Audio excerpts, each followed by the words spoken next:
সুপ্রিয় দর্শক, যুক্তরাষ্ট্রের প্রেসিডেন্ট নির্বাচনের কিছু গুরুত্বপূর্ণ খবর নিয়ে VOA60 থেকে ভয়েস অফ আমেরিকার ওয়াশিংটন স্টুডিওতে সবাইকে আমন্ত্রণ জানাচ্ছি আমি সেলিম হোসেন।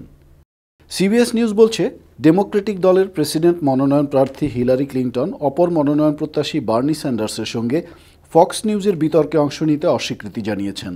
স্যান্ডার্স বলেছেন তিনি এতে আশ্চর্য না হলেও মনক্ষুণ্ণ হয়েছেন।